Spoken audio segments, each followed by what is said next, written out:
10번 펜타클 하겠습니다. 9까지 왔으면은 어떤 아까 여유를 얘기했었죠? 그러니까 어떤 뭔가가 자기 나름대로 갖춰져 있는 삶을 우리가 상상할 수 있었죠. 10은 그거보다 더 여유 있는 거예요. 이걸 이제 부라고 우리가 이해하면 돼요. 부. 실질적인 뭐 부자 할 때 그 부죠. 그럼 부가 뭐냐는 거예요. 서양적인 이제 사고방식인데 여기 그림에 표현한 거구나. 서양 거니까. 그러면 첫 번째로 이제 성에 살죠.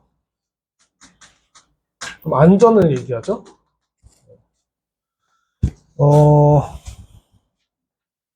시민이 무슨 말이냐면, 시민이 무슨 뜻이냐면, 성에 사는 사람을 말해요. 성 밖에 사는 사람은 시민이라고 안 해요. 시민권, 그럼 성 안에 사는 사람.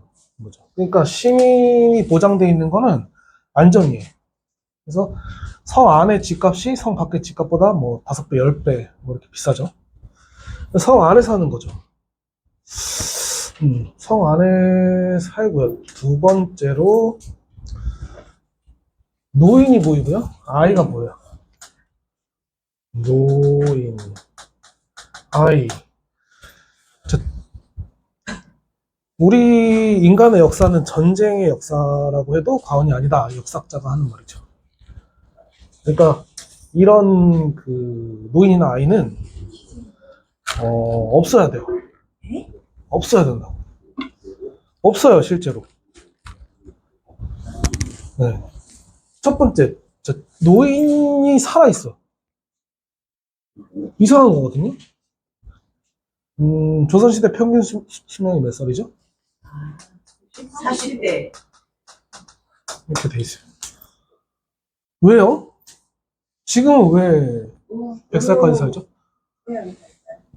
그것도 있고, 그게 지분이 한 40%, 50% 된다고 치고,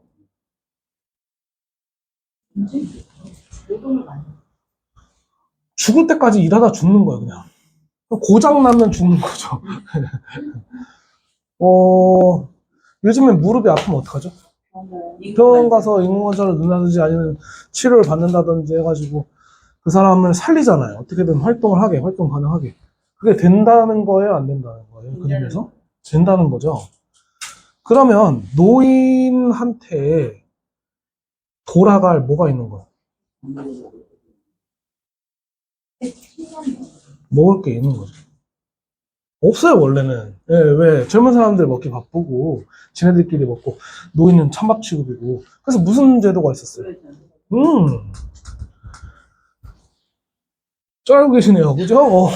잘 알고 계시는데, 맨날 대답하시는 거는 엉뚱하게 가끔 하시는데, 잘 알고 계시잖아요. 그죠? 예, 그런 점이 있어요. 그런데 살아있죠. 이상한 거. 어? 그리고 또 이런 것도 생각해 봐야 돼요. 자, 노인이 살아있어요.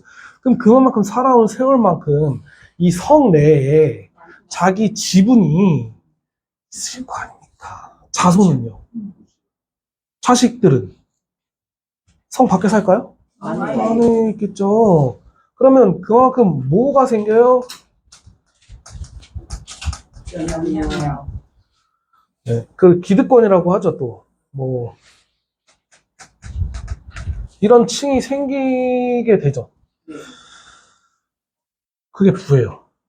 그래서 우리 집안 대대로 무슨, 여기가 뭐, 바닷가 가까우면 건어물 사용을 했고, 그걸 이제 전국적으로 하면서 엄청 큰 부를 쥐게 되는 이런 기득권층이 생기죠. 아이는요, 개를 키우죠. 근데 개가 아무리 봐도 식용으로는 안 생겼어요. 살이 통통하게 올라가지고 먹기 좋게 그냥 딱 사이즈가 우리나라 그 뭐라 그래 예, 혼종 시고르 잡종 예. 네, 식으로 잡종. 그렇게 보이진 않아. 사냥개 같아. 얘가 먹을 것도 있다는 거죠. 그리고 그냥 아이가 이렇게 뛰어다녀. 그런 것들은 안전을 얘기하죠. 안전한 거예요, 성에서. 또 경비병이 보이는데요, 창을 들고 있습니다. 그죠? 창을 든 경비병이 지나가는 아줌마랑 대화를 나눠요. 그러면 본분을 충실한 거야, 안 충실한 거야? 원래는 경계 쓰고 있어야 되잖아요. 누가 쳐들어오나. 쳐들어올 일이 없는 거잖아요, 지금.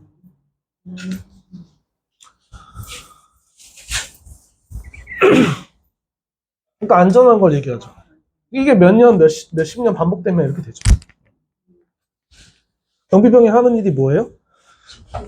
우리 그 아파트 그 경비 아저씨가 하는 일이 뭐예요?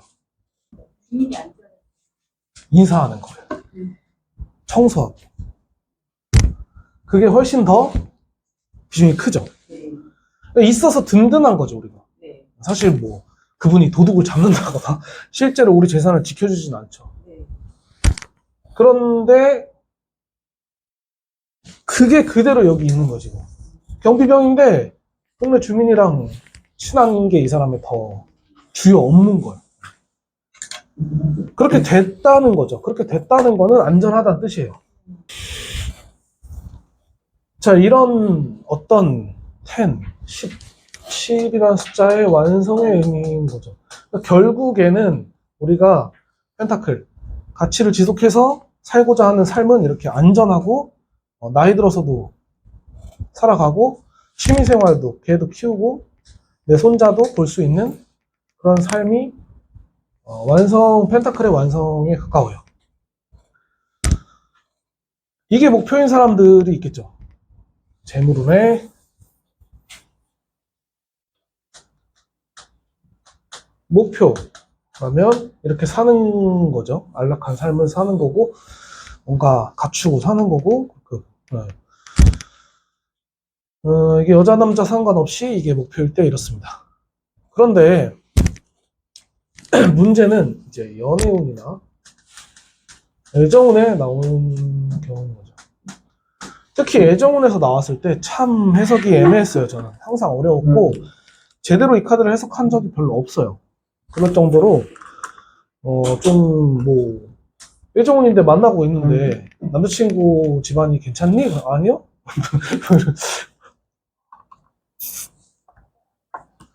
가끔 남자가 자기 모습으로 뽑았을 때 아버지가 의사고 할아버지가 교장 선생님이고 이런 경우가 있었어요. 해당상 있죠. 대대로 내려오는 어떤 부, 또 틀, 기득권 그런 걸 얘기할 수 있으니까 가능은 해요. 근데 아닌 경우가 많단 말이에요. 이게 아닌 경우. 애정운에서. 얘네 둘은 성 안에서 만난 거예요. 안전하게. 이걸 엄마 친구 아들이라고 하죠.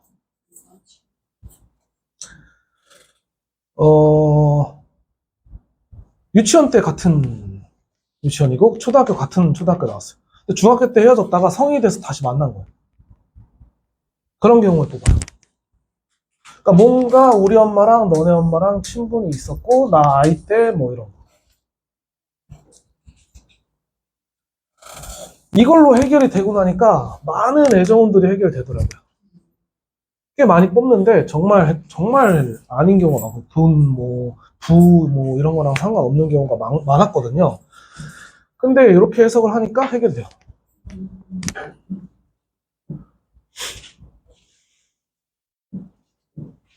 또 썸 탈 때 뽑거든요.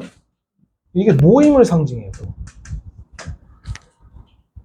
그러니까 정기적으로 만나서 어떤 완성되어 있는 모임을 얘기해요. 만나는 날짜, 만나는 사람들 이런 것들이 딱 경고히 잘 정해져 있고 그 그룹이 잘 형성돼 있고 그것이 어떤 취미 생활인 경우 뽑더라고요. 그래서 제가 좋아하는 사람이 있는데 혹은 관심 있는 사람이 있는데 이럴 때 이 카드를 뽑으면 혹시 어떤 모임이나 이런 데서 만난 게 아닌가 생각해 보시면 돼요.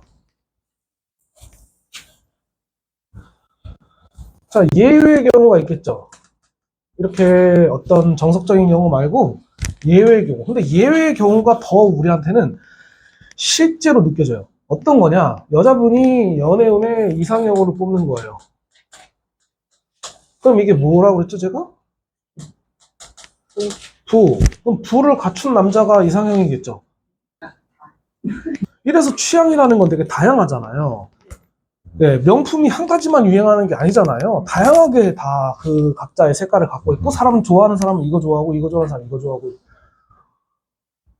그러니까 자기 생각이라는 게 분명히 존재한단 말이에요. 그러니까 부자를 부자라고 무조건 좋아하지 않아요, 절대로. 특히 선생님들께서는 때가 타고 이제 찌들어가지고 이제 그런 말씀을 하시는 건데, 예, 죄송하지만 대부분 20대가 와요. 30대 초반까지도 오케이. 이 친구들이 뽑았을 때를 말하는 거예요.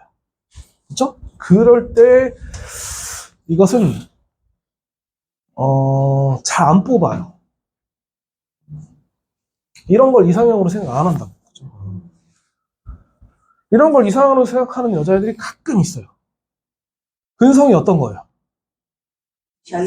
무지근성, 날로 먹고 싶은 거, 좋은 집안 시집가서 팔짝 피고 싶은 거, 이런 게 있는 거죠.